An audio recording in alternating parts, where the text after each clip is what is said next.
Yes, sir. I got that plenty of times. You were here before. Yep, you guys step in there. Right. Still touching your... The fingerprint. Hey! The room right there where we just passed, I would have it open, but we're currently, this is our computer forensics lab. I have 2 cases that are crunching right now on the computer, so I can't, there's 2 federal cases, so I can't open that to the public, so there's only a handful of us. And that's why you see the clipboard on the door. Anybody goes in and out of there except for the commander and for Kent Steenblock, who's our evidence forensic computer guy. Everyone else gets to sign in and out, so that way I can keep track for the courts of who goes in and out there. This is our processing room. Everything that's brought into the Linn County Sheriff's Office is processed.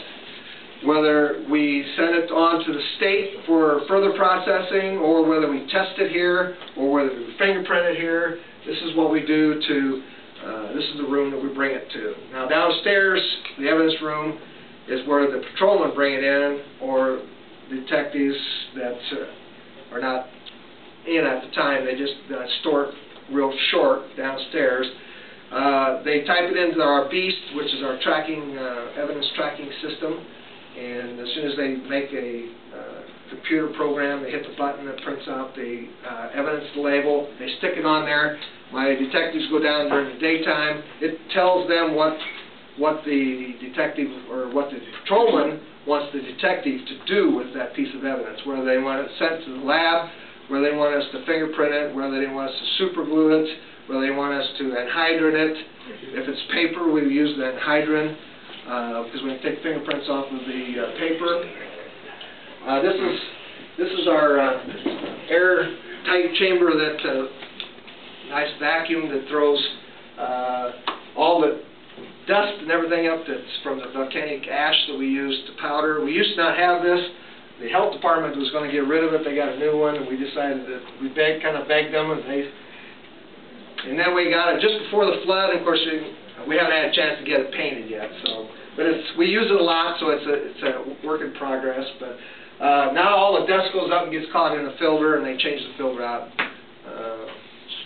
How many times they do that? I'll let the maintenance guys do that. But when we use the whatever piece of evidence come in, we print it, then we photograph it, and then we take it off with tape and put it on cards. If we put it in the super glue tank, we super glue it, and then we photograph it. One nice thing about super glue is after it's super glued, after it's hardened, you can't destroy it. It's there forever. So it doesn't get scratched or anything. So when we bring it up from downstairs, we scan it, bring it up here. This is where we test all the drugs. Usually have a man up here, but the acid, the testing agents are acid. So you have to be careful. That's why we wear the coats or the aprons, because it'll get on your good clothes.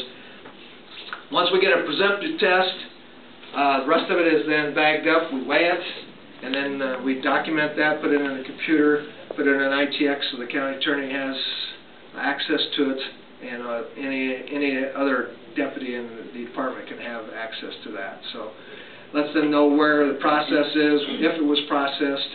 A lot of times, if it's processed, my detectives then will make a report, that type of quick report on how and why they did it, and send it to the file. And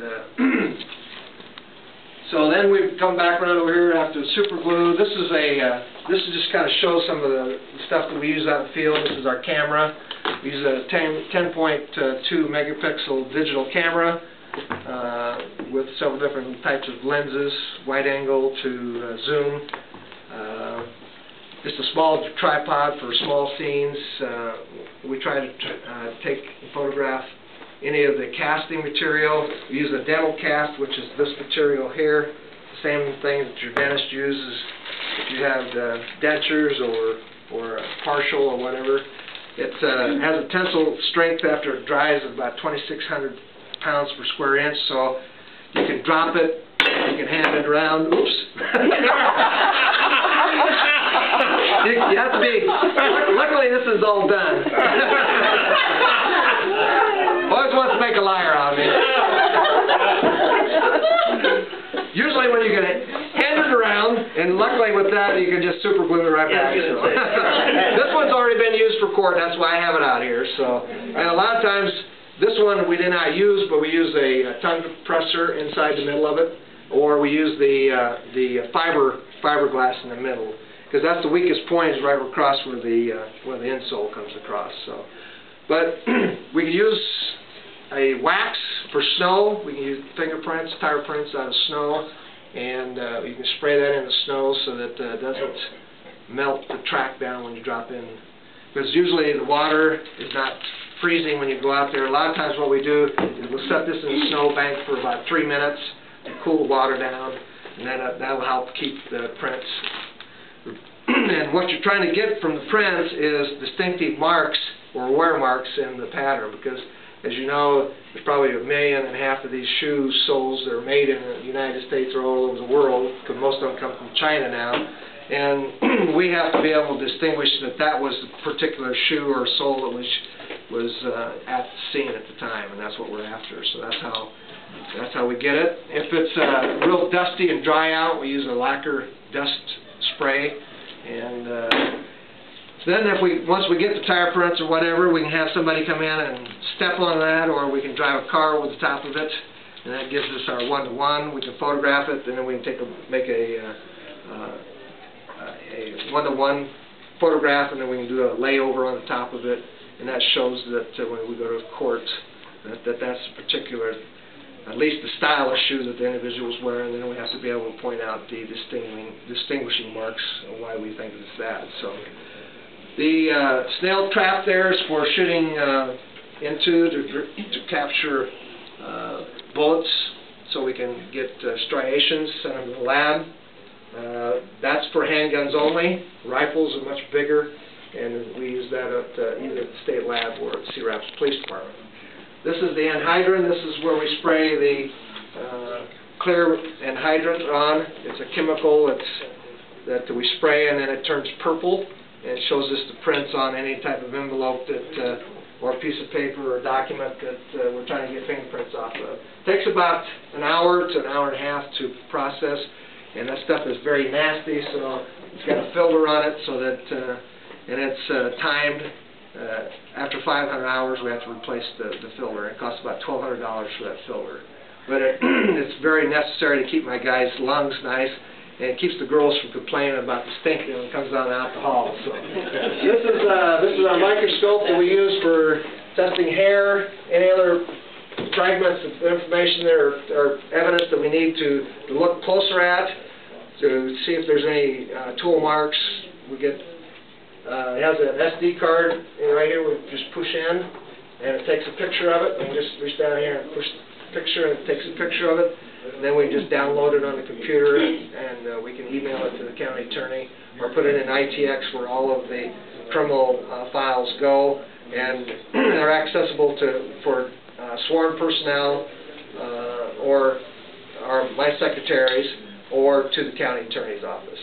So, and then I can single out different cases for different people and let them have access only on that case into ITX on the internet. So if an attorney decides to get a court order and he wants access to it, I can give bits and pieces of that by just singling that out, so allow him to do that. So what do you actually do then with all this stuff? That room back there is the evidence room where nobody can go back except for deputies. It's all stacked and categorized, and it's kept back there for however many years we need case for. Is there a certain limit for certain things? There are certain limits for different cases.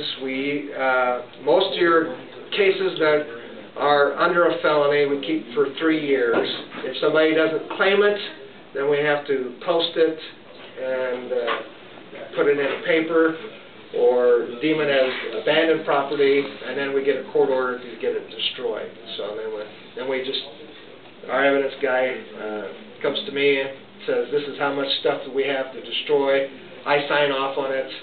We walk back, and then we get a court order from the judge. The judge goes down through it and then signs off on it. And then we take it out, and I always have 2 deputies go out and we photograph it at destruction, and then we either burn it, destroy it, bury it in landfill, or whatever we need to do, whatever the courts have instructed us to do with it. So now Sometimes we have clothes. We had a big amount of clothes that were stolen from a bunch of stores when they were going in.